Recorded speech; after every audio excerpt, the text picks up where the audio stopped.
एखादं लेकरू जर सारखं चिडचिड करत असेल आणि ते कशानंच शांत होत नसेल, अशा वेळेस त्याच्या आईला हे लक्षात येतं की याला भूक लागलेली आहे आणि ती त्याला काहीतरी खाऊ घालते आणि मग ते शांत होतं.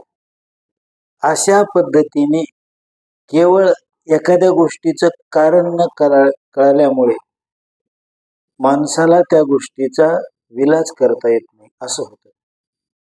जर पती बाहेरून आलाय आणि त्यावेळेस एखाद्या पत्नीला लक्षात येतं बोलण्यावरून, त्याच्या वागण्यावरून, की आता लवकर ताट लावलं पाहिजे आणि ती ताबडतोब त्याची जेवणाची व्यवस्था करते आणि तो जेवल्यानंतरच त्याच्याशी संवाद साधते. आता कोण्याही कारणावरून कितीही मोठं घरामध्ये वादळ येऊ शकतं आणि म्हणून आधी भोजनाची व्यवस्था केली पाहिजे. खरं कारण ज्यावेळेस कळतं ना, तर त्याचा विलाजही होत असतो. जीवनामध्ये असं बऱ्याचदा माणसाच्या होतं की तो एखादी उपाययोजना करतोय आणि परिणाम येत नाही. अशा वेळेस आपल्याला खरं निदान झालं नाही असं आपण समजलं पाहिजे. आपल्या जीवनाच्या बाबतीमध्ये हेच सूत्र लागू पडतं. माणसाला सतत बेचैनी होत असते. कोण्याही रूपाने माणूस सतत परेशान असतो. परंतु या सर्व परेशानीचा जन्म उगम जिथून होत असतो ते आपलं मनच त्याच्यासाठी कारण असतं. परंतु हा मनाचा स्रोत जो आतून येतोय आणि मला वेगवेगळ्या निमित्ताने नाचवतोय, तर हा मनाचा स्रोत पाहण्याची किंवा इथं विलास करावा लागतोय मला हे जाणण्याची बुद्धीच माणसाला होत नाही. आणि मग चालू आहे, रात्रंदिवस चालू आहे, खटपट सगळी चालू आहे, परंतु आपल्या बेचैनीचा विलाज होत नाही हे मात्र माणसाच्या लक्षातच येत नाही. आणि म्हणून माणसाला जेव्हा एक कळेल की माझ्या पूर्णपणे बेचैनी, अशांती, माझ्या क्लेशाला, दुःखाला पूर्णपणे माझंच मन जबाबदार आहे, ही जेव्हा माणसाला खऱ्या अर्थाने प्रत्यक्ष स्वतःच हे विज्ञान स्वतःला समजेल. पुस्तकात तर भरपूर वाचलेलं आहे, ऐकलेलंही भरपूर आहे, ते सगळं काही पाठही आहे, जिथल्या तिथे उत्तरही देता येतात. परंतु हे सगळं असूनही चालत नाही. प्रत्यक्ष आपली बेचैनी, आपली जी सगळी परेशानी आहे जीवनातली, त्या सगळ्याचा जन्म आपल्याच मनातून होतोय हे आपण प्रत्यक्ष पाहत नाहीत आपल्या जीवनामध्ये, तोपर्यंत त्याच्यापासून सुटका मिळू शकत नाही.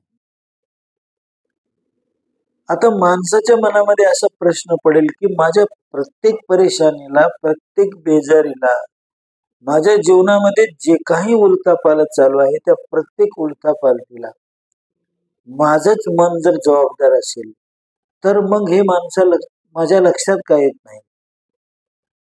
याचं कारण आहे की त्या मनाशी आपण इतके एकरूप आहोत, किती मनच होऊन आपण जगत असतो आणि म्हणून त्याच्यापासून वेगळं होण्याची कलाच आपल्याला माहित नाही. आणि म्हणून मनाची बेचैनी, मनाची परेशानी ही आपली परेशानी होऊन बसलेली आहे आणि त्याच्याशी आपण वेगळेपणा राखू न शकत असल्यामुळे आपण त्याच्याशीच एकरूप होऊन तोच होऊन गेलेलो आहोत आणि पर्यायाने आपल्याला त्या सगळ्या गोष्टी भोगाव्या लागतात आणि त्याचा त्रास आपल्याला होतो. मनासोबत भटकण्याचा जर त्रासच आपल्याला झाला नसता, तर त्या मनावर विलाज करण्याची, भाषा बोलण्याचे काही कारण नव्हतं, त्याची चर्चाही करण्याचं काही कारण नव्हतं. आणि म्हणून आपण परेशान होतो, त्या मनाचा त्रास आपल्याला होतो, सतत त्या मनाच्या बेचैनीची जाणीव आपल्याला होते आणि म्हणून कुठंतरी हे मन मला परेशान करते हे जाणण्याची गरजही निर्माण होते. कारण त्या बेचैनीतून अशांतीतून मला सुटायचंय ना, आणि सुटायचंय म्हणूनच ते इंडिकेशन आपल्याला येत आहे की मी कसा परेशान आहे, किंवा ही परेशानी काही विशिष्ट निमित्ताने येणारी नाही, सतत चालू आहे 24 तास. कारण मन तर कधी झोपत नाही आणि म्हणून झोपेमध्येही आपण परेशान असतो. आणि म्हणून कधी कधी शांततेचा अनुभव झोपल्यानंतरही माणसाला येत नाही. त्याचं कारण ह्या मनासोबत तो भटकत असतो. आणि म्हणून सगळ्यात महत्वाची गोष्ट काय आहे की माझ्या संपूर्ण बेचैनीला, माझ्या संपूर्ण अशांतीला, माझ्या कष्टाला हे माझं मनच कारण आहे. हे सगळं काही येतं ते मनातूनच येत असतं. अशा पद्धतीने जे घडतंय, जे प्रत्यक्ष आहे तेच माणसाला माहित नाही, तेच माणूस जाणत नाही. इतकं घोर अज्ञान माणसाचं आहे. सगळे संत शास्त्र हे माणसाला सांगत आहेत की तुझं मन जर शांत झालं तर जगामध्ये कुठेही पुन्हा प्रश्न नाही, जगामध्ये कुठेही पुन्हा ऑब्जेक्शन नाही, जगामध्ये काहीच नाही, पुन्हा जगामध्ये केवळ शांती आहे याचा अनुभव. आता याचा अनुभव कधीच नसल्यामुळे ही गोष्ट माणसाला पटण्यासारखीच नाही. परंतु जेव्हा या मनाच्या पलीकडे जाऊन मनाचा अभ्यास करण्याच्या भूमिकेत ज्यावेळेस माणूस जातो त्याच वेळेस ही गोष्ट त्याला समजणार आहे, त्याची प्रचिती त्याच वेळेस माणसाला येणार आहे. मनातच राहून, मनाशी एकरूप राहून आपण मनाचा अभ्यास करू शकत नाही.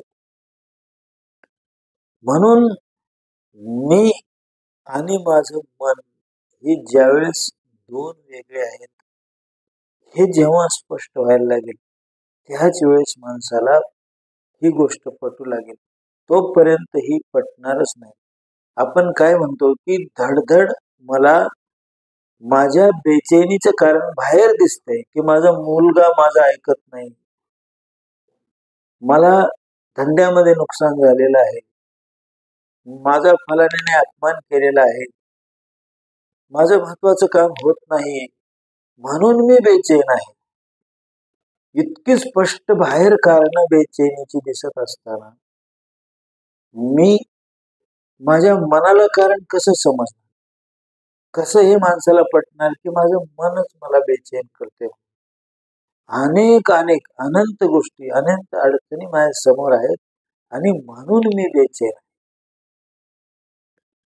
माणूस आपल्या बेचैनीची, अशांतीची, परेशानीची कारण बाहेर दाखवू शकतोय आणि तेच त्याच्या जीवनाचं गणित बनलंय. म्हणून अध्यात्म याला उत्तर काय देतंय की बेचैनीची कारण बाहेर आहेत, निमित्त बाहेर आहे.